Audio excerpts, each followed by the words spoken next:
71 মানে মুজিব না, 71 মানে দেশের আপামর জনতা। 71-এর মুক্তিযুদ্ধ আওয়ামী লীগের না, 71-এর মুক্তিযুদ্ধ পুরো বাংলাদেশের সকল মানুষের আপামর জনতা। তো যারা যারা মুজিব বন্দনা করছেন তারা প্রত্যেকেই এটার দায়ভার তাদেরকে নিতে হবে। এবং এর মাধ্যমে তারা এখানে একটা ভয়ানক তদন্ত সৃষ্টি করার চেষ্টা করেছেন যে এরা মুক্তিযুদ্ধ বিরোধী এবং আমরা মুক্তিযুদ্ধের সপক্ষের শক্তি। এই যে বিভাজনের রাজনীতি করে আওয়ামী লীগকে ফিরিয়ে আনাটা। 7ই মার্চ বাদ দেবেন কিভাবে? কোন সিচুয়েশনে আপনি 7ই মার্চ বাদ দিবেন? 1970 সালে সাধারণ নির্বাচন যদি না হতো, আর যদি বাংলাদেশ আওয়ামী লীগ তথা বঙ্গবন্ধুকে যদি বাংলার মানুষ যদি ভোট না দিত, তাহলে 70 সালের নির্বাচনে বাঙালিরা জয়ী হতো না এবং বাঙালিরা ক্ষমতার কাছাকাছি যাওয়ার আশাও করতে পারতো না। 70-এর নির্বাচন হয়েছে, 7ই মার্চ হয়েছে। 66-এর 6 দফা ছিল, 70 হয়েছে।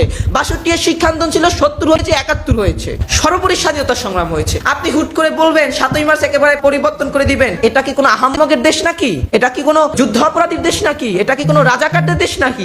এটা মুক্তিযোদ্ধার রাষ্ট্র। এই রাষ্ট্র বিনির্মাণের জন্য দিনের পর দিন সংগ্রাম করেছে। ছাত্র তার কলমকে ফেলে দিয়ে অস্ত্র হাতে নিয়েছে, শিক্ষক তার ডাস্টারকে হাত থেকে ফেলে দিয়ে অস্ত্র হাতে নিয়েছে। একজন তরুণ যে মেয়ে কখনো অস্ত্র দেখে নাই, অস্ত্রের শব্দ শুনলে ভয় পেত, সেই নারী সেদিন মুক্তিযোদ্ধাদেরকে সহায়তা করেছে।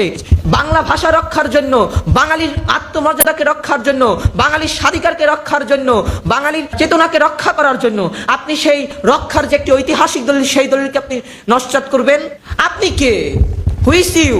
যে লোককে দেখে বলেছিল আমি হিমালয় দেখিনি, আমি শেখ মুজিবকে দেখেছি, ব্যক্তিত্ব সাহসিকতায় তিনিই হিমালয় সমতুল্য সাহস এবং ব্যক্তিত্বের অধিকারী বঙ্গবন্ধু, তার ভাষণ আপনি পরিবর্তন করেন?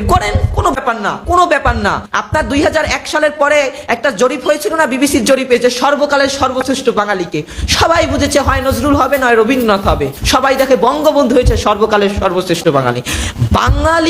বাংলাদেশ, বাংলা, এইগুলো নস্যাৎ করার জন্য যদি 7ই মার্চকে বাংলার ইতিহাস থেকে মুছে ফেলার অপপ্রচেষ্টা করা হয়, করতে পারেন, কোনো ব্যাপার না। ওই মির্জাপুরের বংশধরেরাও হচ্ছে ওই নবাব সিরাজউদ্দৌলার বিরুদ্ধে ইতিহাস লিখছিল, কিন্তু সেই ইতিহাস টেকে নাই। আজকে 200 বছর পর সঠিক ইতিহাস বাংলার মানুষ জানছে।